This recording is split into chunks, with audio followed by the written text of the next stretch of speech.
Good evening. Welcome. Yay. Let me practice that again. Good evening. All right.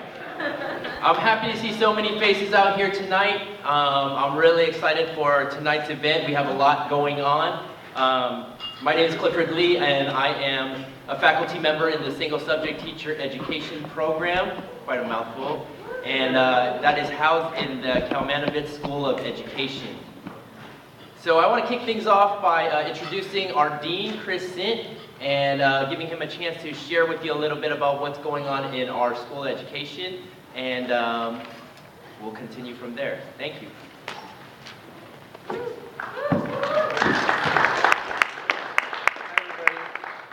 So, I am so pleased to be able to officially welcome Dr. Tyrone Howard to St. Mary's College as our guest. So, please join me in welcoming him to St. Mary's.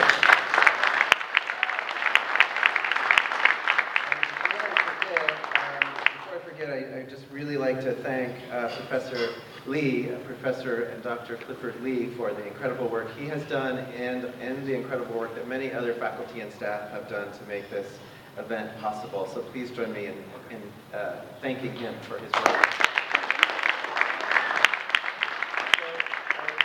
I can't think of a better guest to our campus at this time in the history of the college and Kalmanovitz School of Education. The School of Education's mission is to empower our students to lead change according to the principles of social justice and the common good. And the vision of the school includes an expansion of community-based research, curriculum, and pedagogy focused on urban schools and urban communities. I'd also like to posit that although he very likely does not know it, Dr. Howard is a model Lassallean scholar. Lassallean pedagogy is education that rises to the challenges of its time.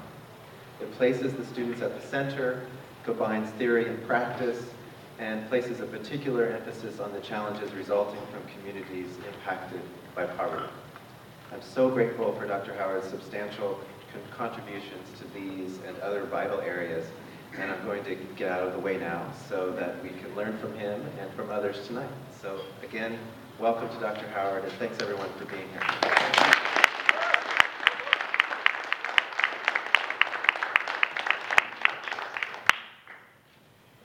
All right.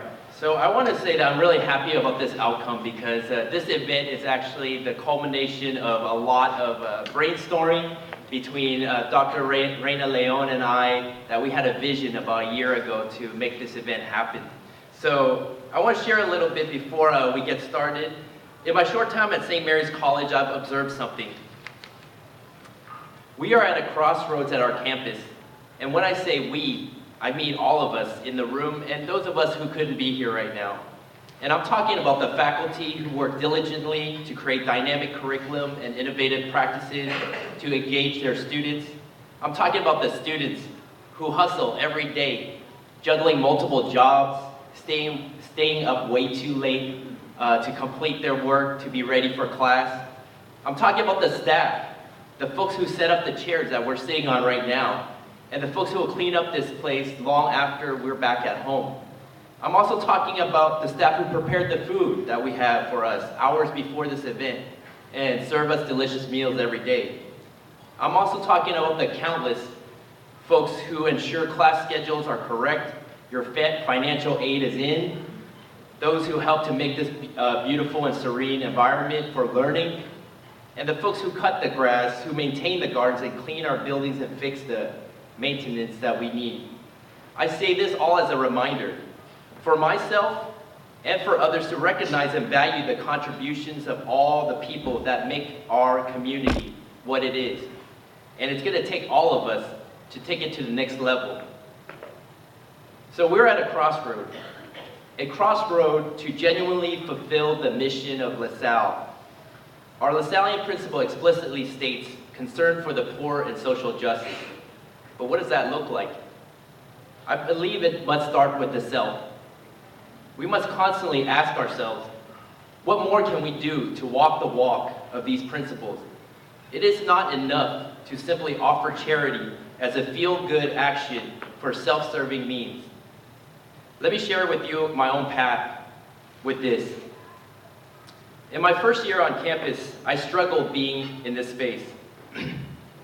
Each morning, I drove in the flatlands of East Oakland, the community where I taught and lived and taught for 7 years in high school.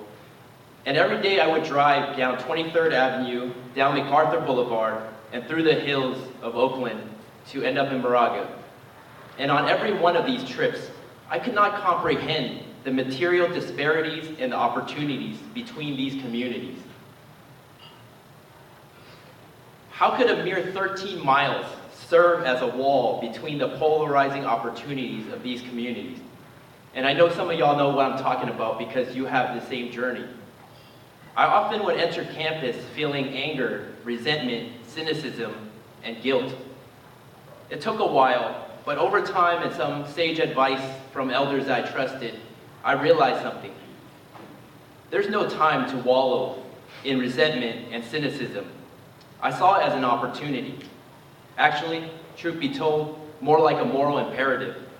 For those of us, and I definitely count myself here, who are in a position of privilege to be in this space, it is my responsibility to realize my training with critical consciousness, or what renowned Brazilian educator and activist Paulo Freire described, developing a perception to see the various types of oppression, whether social, economic, or political, and take action against it.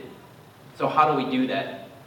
By examining one's position of privilege and what you can do to interrupt and address both overt and covert forms of oppression in our personal and professional lives.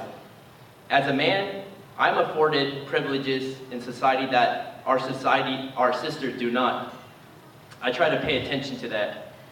So when you walk around campus, I want you to ask yourself, what do you see on campus that privileges some and not others? What does concern for the poor look like in practice? Is it charity or justice? What can you do to support and nurture an inclusive community in your personal and professional lives? And I feel like you've taken the first step by being here tonight to learn, to discuss, to strategize ways to change the inequitable opportunities in education.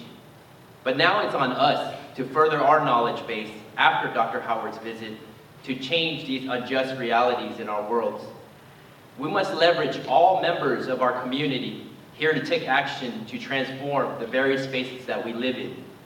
We don't have to live by the old axiom, it is what it is. As my good friend G. Reyes says, it is not what it is. We can change it by working in community with one another. But how? Once again, Freire offers an idea of what is possible with praxis. You educate yourself, you act on what you've learned, then you critically reflect on its effectiveness. Once again, you learn, act, critically reflect, and repeat until we get this right. We have an incredible opportunity here. I've seen amazing work being done in the School of Education. We're preparing future teachers, counselors, educational leaders that are prepared to transform our current reality. I've taken my position of privilege as a faculty member to work in a community with my colleagues to build a renowned urban ed-focused teacher education program. We're training the next generation of educational leaders, or what Dr. Reina Leon and I describe as scholar, teacher, activists. They are in full-year placements in schools in Oakland, Berkeley, Concord, Pittsburgh, realizing this transformation in the lives of their students.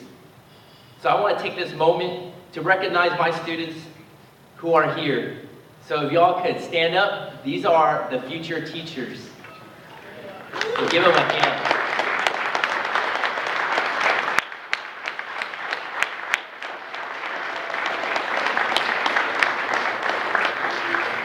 They are walking the walk of social justice. And I know countless of y'all out here are doing the same thing in your respective worlds. We need the entire community to work together to make transformative, long-lasting change so that we can truly embody the SMC mantra, enter to learn, leave to serve. Thank you.